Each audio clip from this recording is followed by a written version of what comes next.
नमस्कार. आज आपण एका छोट्या पण खूप महत्वाच्या सवयीबद्दल बोलणार आहोत. मुलांना त्यांची खेळणी आवरायला कशी शिकवायची. अहो, ही सवय फक्त घर स्वच्छ ठेवण्यासाठी नाहीये, तर यातून मुलांना शिस्त, जबाबदारी आणि स्वतःची कामं स्वतः करण्याची वृत्ती लागते. पण ही सवय ओरडून नाही, तर योग्य पद्धतीने लावावी लागते. चला तर मग सुरुवात करूया. जरा विचार करा, दिवसभर काम करून दमून भागून घरी आल्यावर घरात पाऊल टाकताच काय दिसतं? सगळीकडे फक्त खेळणी आणि खेळ. सोफ्यावर, जमिनीवर, बेड खाली, घरात अशी एकही जागा नसते जिथे खेळण्यांचा पसारा नसतो. आणि हे चित्र मला वाटतं जवळजवळ प्रत्येक घरात असंच काहीच असतं, नाही का? आणि मग आपल्या तोंडून नकळतपणे तेच वाक्य बाहेर पडतं, अरे किती वेळा सांगितलं आहे खेळणी आवर. पण त्याचा काही परिणाम होतो का? नाही. उलट मूल चिडतं, रडतं किंवा तिथून पळून जातं. तर मग आजचा खरा प्रश्न हा आहे की मुलांना खेळणी आवरायला सांगायचं तरी कसं, की जेणेकरून ते भांडण न करता स्वतःहून करायला शिकतील.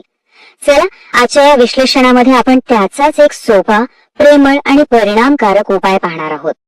तर सगळ्यात आधी ना मुलांना दोष देणं थांबूया आणि हे समजून घेऊया की या मागचं खरं कारण तरी काय आहे. बघा, मुलं खेळणी का आवरत नाहीत याची काही ठोस कारण आहेत. पहिलं म्हणजे त्यांना आवरायचं म्हणजे नेमकं काय करायचं हेच कळत नाही. दुसरं, त्यांचा खेळ कधी संपला याचा त्यांना काही स्पष्ट सिग्नलच मिळत नाही. तिसरं, आणि हे खूप कॉमन आहे, त्यांना कुठेतरी माहित असतं की आपण नाही आवरलं तरी काय, आई बाबा शेवटी आवरणारच आहेत. आणि सगळ्यात महत्वाचं, आपण त्यांना कसं सांगतो यावर सगळं अवलंबून असतं. एक गोष्ट लक्षात घ्या, मुलं आळशी नसतात, ती फक्त शिकण्याच्या प्रक्रियेत असतात. जेव्हा आपण ओरडतो किंवा धमकी देतो ना, तेव्हा मुलं फक्त घाबरतात आणि त्या कामाचा विरोध करायला शिकतात. आणि जेव्हा आपणच कंटाळून सगळं आवरतो, तेव्हा त्यांच्या डोक्यात एक गोष्ट पक्की बसते, आई बाबा शेवटी करणारच आहेत. आणि यामुळे काय होतं, ती सवय त्यांना कधीच लागत नाही. मग यावर उपाय काय? तर सगळ्यात प्रभावी उपाय म्हणजे खेळणी आवरणं हे काम न ठेवता त्याला खेळाचाच एक भाग बनवून टाकायचा. आता हे करायचं कसं? सोपं आहे. तुम्ही एक शर्यत लावू शकता. चला बघूया कोण आधी खेळणी बॉक्स मध्ये टाकतं. किंवा मग घड्याळात 2 मिनिटांचा टायमर लावून एक चॅलेंज द्या. किंवा त्यांचं एखादं आवडतं गाणं लावा आणि सांगा की गाणं संपेपर्यंत आवरायचं. अजून एक मस्त आयडिया म्हणजे रंगांनुसार खेळणी ठेवायला सांगा. आधी सगळे लाल रंगाचे, मग निळे रंगाचे. या मागचं महत्वाचं सूत्र काय माहितीये? मुलांना काम नको असतं, त्यांना मजा हवी असते. जर आवडीच्या कामात मजा असेल ना, तर ते काम खूप आनंदाने करतील. ठीक आहे, पुढचा महत्वाचा मुद्दा आहे एक सोपी सिस्टम तयार करणं. म्हणजे प्रत्येक गोष्टीसाठी एक ठरलेली जागा असली पाहिजे. विचार करा, जर खेळणी ठेवायला निश्चित जागाच नसेल तर मुलं ती कुठे ठेवणार? बरोबर.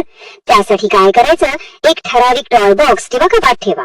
एका वेळी कमी खेळणी बाहेर काढा आणि बाकीची आत ठेवा. आणि अजून एक आयडिया, बॉक्सवर त्या खेळण्यांचे फोटो किंवा स्टिकर लावा. म्हणजे मुलांना लगेच कळेल की कोणती वस्तू कुठे ठेवायची. त्यांना प्रत्यक्ष दाखवा, ही गाडी इथे आणि हे ब्लॉक्स इथे. दिसलं की पटकन लक्षात राहतं. आता हे सगळं झालं की याला एका दैनंदिन रुटीनचा भाग बनवायचा. उदाहरणार्थ, संध्याकाळी खेळण्याचा वेळ संपला की आवरण्याचा वेळ. आणि ते झाल्यावर मग टीव्ही पाहणे किंवा गोष्ट ऐकणे. जेव्हा एखादी गोष्ट रोज एकाच वेळी होते ना, तेव्हा मुलांचा मेंदू त्याला सवयीचा भाग बनवतो आणि मग तो आपोआपच सिग्नल देऊ लागतो. ह्या सगळ्या प्रक्रियेत ना सर्वात महत्वाची भूमिका ही पालकांची आहे.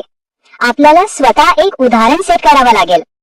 हे वाक्य नेहमी लक्षात ठेवा, मुलं ऐकत नाहीत, ते पाहून शिकतात. म्हणजे बघा, जर आपणच आपल्या वस्तू इकडे तिकडे टाकत असू, आपलं सामान आवरत नसू, तर मुलांकडून वेगळी अपेक्षा करणं चुकीचं आहे. पालक हे मुलांसाठी एक लाईव्ह डेमो असतात. ते जे पाहतात तेच अनुकरण करतात. जेव्हा मूल स्वतः खेळणी आवरतं तेव्हा त्याचं कौतुक करणं खूप खूप महत्वाचं आहे. पण कौतुक आणि लाज यात फरक आहे. तू आज खूप जबाबदारीने वागलास किंवा घर स्वच्छ ठेवायला मदत केल्याबद्दल धन्यवाद, असे कौतुकाचे शब्द वापरा. त्यांच्या प्रयत्नांसाठी एक स्टिकर चार्ट वापरू शकता. पण हे आवरलं तर चॉकलेट देईन असं म्हणून प्रत्येक वेळी वस्तूंची लालूच दाखवू नका. शब्दांचं कौतुक हे खूप शक्तिशाली असतं खरंच. तर शेवटी लक्षात ठेवण्यासारखी गोष्ट ही आहे की खेळणी आवडण्याची सवय ही फक्त एक सवय नाहीये, तर ती जबाबदारी स्वीकारण्याची पहिली पायरी आहे. आणि ही सवय लावताना 3 गोष्टी कटाक्षाने टाळा: ओरडणं, शिक्षा करणं आणि सगळ्यात वाईट म्हणजे दुसऱ्या मुलांची तुलना करणं. या उलट यशस्वी होण्यासाठी फक्त 3 गोष्टींची गरज आहे: सातत्य, प्रेम आणि योग्य पद्धत. जर आपण आज योग्य पद्धतीने शिकवलं तर उद्या मूल नक्कीच स्वतःहून सगळं करेल. मला आशा आहे की ही माहिती नक्कीच उपयुक्त वाटली असेल. जर हे विश्लेषण आवडलं असेल तर कृपया लाईक करा, शेअर करा आणि चॅनलला सबस्क्राईब करा.